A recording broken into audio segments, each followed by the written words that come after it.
Hey, my name is Thomas, and today let's talk again a little bit about photography, not about gear or anything, but about the actual photos.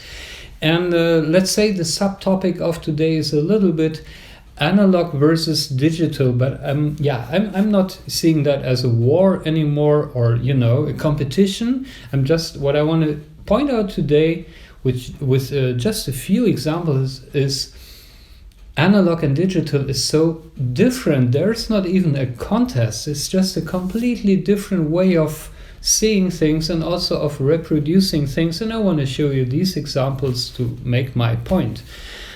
Three photos. I'm going to show you three photos that more or less show the same subject, and I took them on different occasions, either with an analog or a digital camera. So let's just dive in. Number one. This is a digital photo I took in Cologne at the Rheinauhafen, which is a rebuilt old sort of harbor industrial area, and today it's more lifestyle, chic, and modern.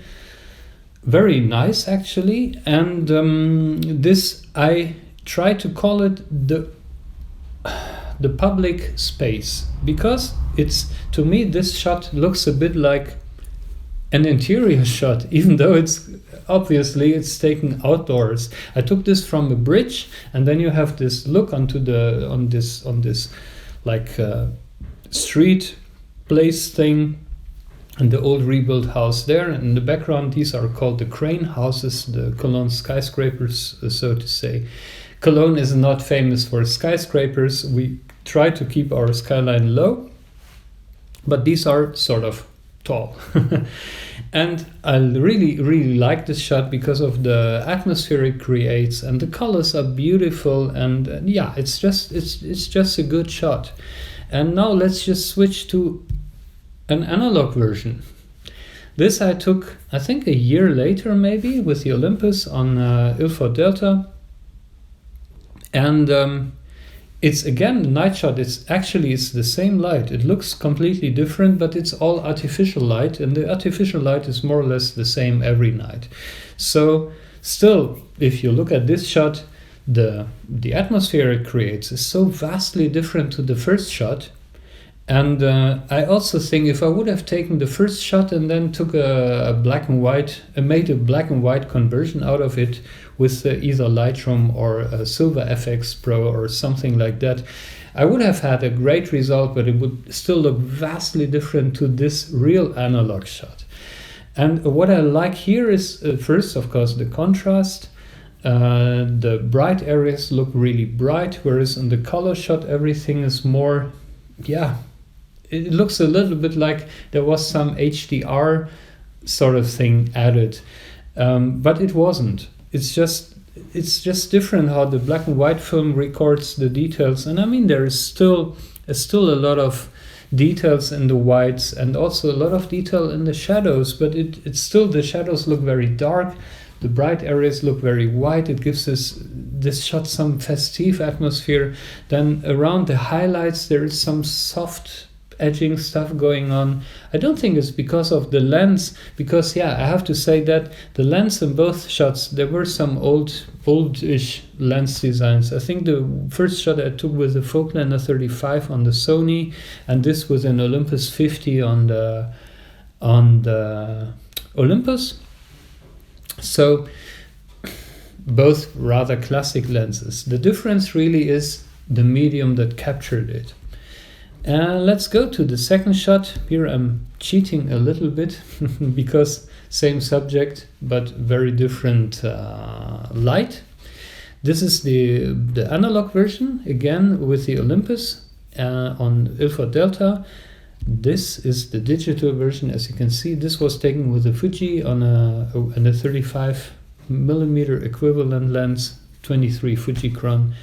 But this, of course, was taken in the evening, and the other one during sunlight. But still, this shot has so much colors in it again, and is sort of a festive atmosphere.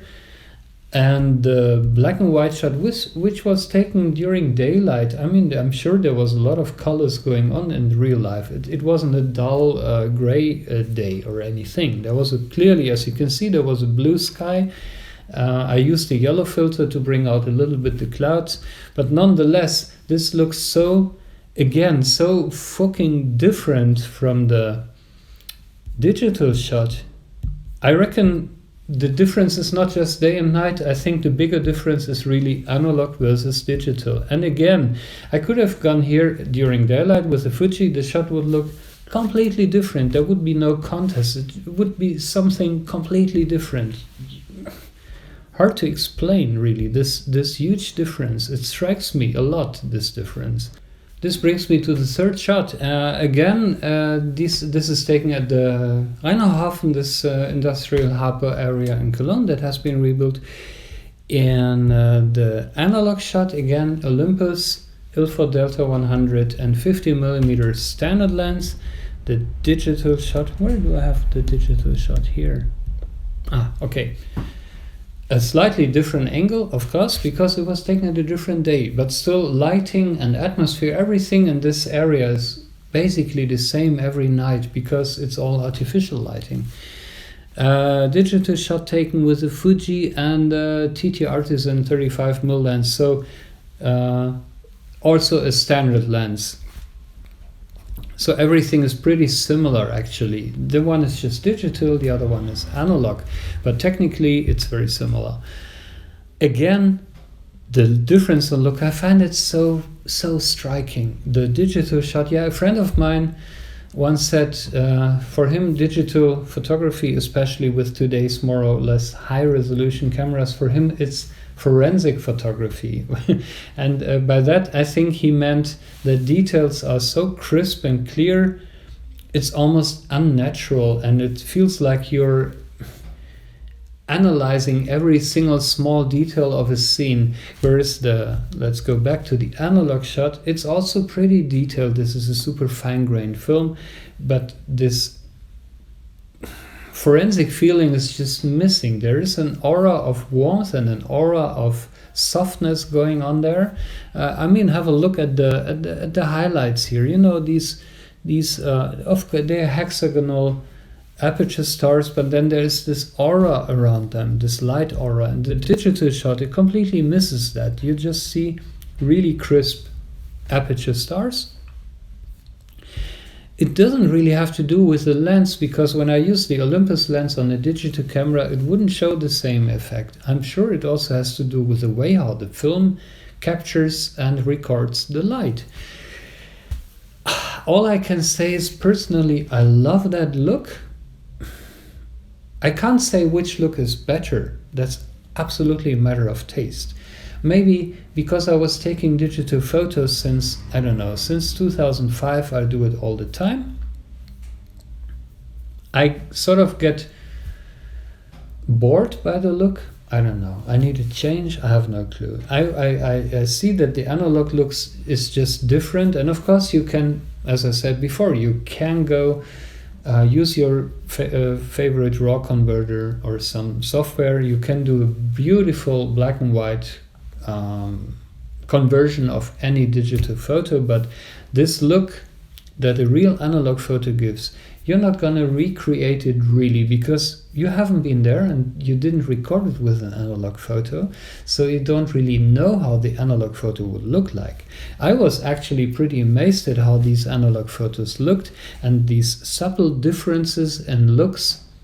I'd never had thought of those. And if I would have done a digital conversion, I wouldn't have recreated the same thing.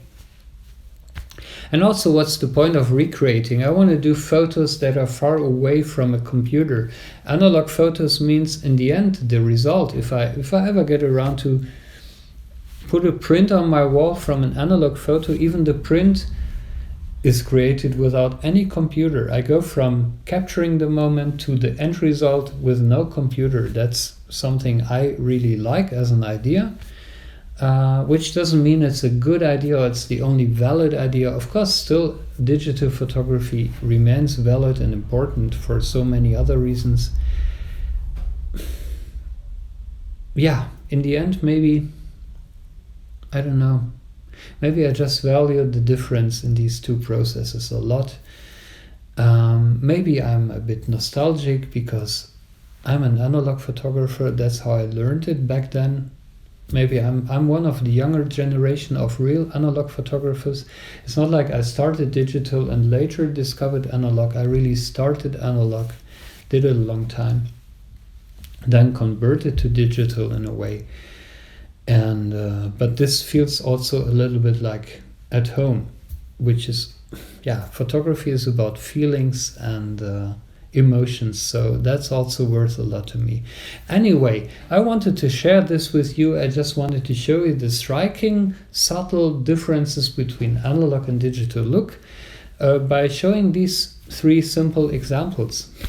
That was the point of today's video. So I hope you found this useful or entertaining in any way. And again, I'm so much looking forward to that you give me comments or feedback in any way. Maybe you also have some experience analog versus digital that you found striking, or maybe you agree with me or you disagree with me, or you want to add something new to the discussion. Just write a comment in the comment section below. I love to read all your comments. I'm super thankful to them, and I also will answer every single one of them. So yeah, that's it. And the next videos will also feature analog stuff, that I can say for sure right now. I've got 2 videos in the pipeline, both analog. I hope both interesting as well. And I hope to see you soon. So subscribe to my channel if you haven't done so yet, and hit the small bell button so you get a notification when I upload again. That's it for today. I hope you have a nice time and stay safe, and I see you in the next video. Thanks and bye.